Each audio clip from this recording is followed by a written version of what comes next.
Zee 24 तास वृत्तवाहिनीवरच्या आपला सैनिक आपली दिवाळी या कार्यक्रमाने प्रेरित होऊन नाशिक जिल्ह्यातल्या सैनिकाच्या कुटुंबियांसोबत गावकऱ्यांनी दिवाळी साजरी केली।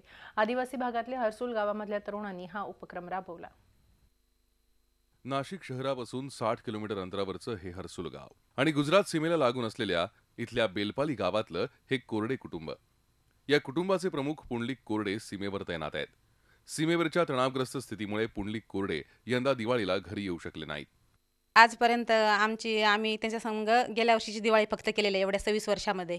आणि यंदाची दिवाळी ह्या लोकांनी एवढं आमच्यासाठी करून हे साजरं केलं। जो 24 तासांनी हा उपक्रम राबवला त्याच्याबद्दल आम्ही सगळ्यांचे खूप आभारी आहोत। आणि आम्हाला पण खूप आज आनंद वाटला आणि खूप चांगलं वाटलं, खूप खुश आहोत आम्ही। कालच आम्हाला ही बातमी लागली तर आम्हाला खूप चांगलं वाटलं की कोणतरी करतंय आमच्यासाठी। देशाच्या सुरक्षेसाठी सीमेवर तैनात असलेल्या जवान पुंडलिक कोरडे यांच्या कुटुंबियांसोबत हरसूल गावातल्या तरुणांनी दिवाळी साजरी केली। ग्रामस्थांची ही बांधिलकी कोरडे कुटुंबाला सुखावून गेली। पप्पा असते तर आज छान वाटलं असतं, पण पप्पांचं पण पूर्ण मम्मी काहीच असं कमी नाही भासू देत कुठल्या गोष्टीसाठी। सगळं काही मम्मी पुरवते वगैरे सर्व। आणि आज तुम्ही खूप छान सरप्राईज भेटला। काल म्हणजे असं वाटत होतं की आपल्याकडे कोणतरी येणार आहे, आपल्यासोबत सगळे दिवाळी साजरे करणार आहेत। म्हणजे छान वाटलं आज तुम्ही जी 24 तासने हा उपक्रम राबवलाय, खूप छान वाटलं। आम्ही टीव्हीवर पण बघतो की आज आम्हाला वाटलं पण नव्हतं की आपल्याकडे कोणी येईल म्हणून। टीव्हीवरती आपण वेगवेगळ्या सैनिकांच्या कुटुंबात जी 24 तास सामील होताना दिसतंय, परंतु हरसूल सारख्या आणि त्यातल्या त्यात या आदिवासी बेलपाली सारख्या पाड्यावरती जी 24 तास पोहोचेल की नाही आम्हाला शंका वाटत होती। पण जी 24 तास आज डायरेक्ट आदिवासी पाड्यात आलं आणि त्यातल्या त्यात या कोरडीसारख्या सैनिक असलेल्या कुटुंबात त्यांनी सामील झाले आणि या कुटुंबासोबत फराळ देऊन, फटाके देऊन त्यांचा आनंद द्विगुणित आपण हा आनंद साजरा केला।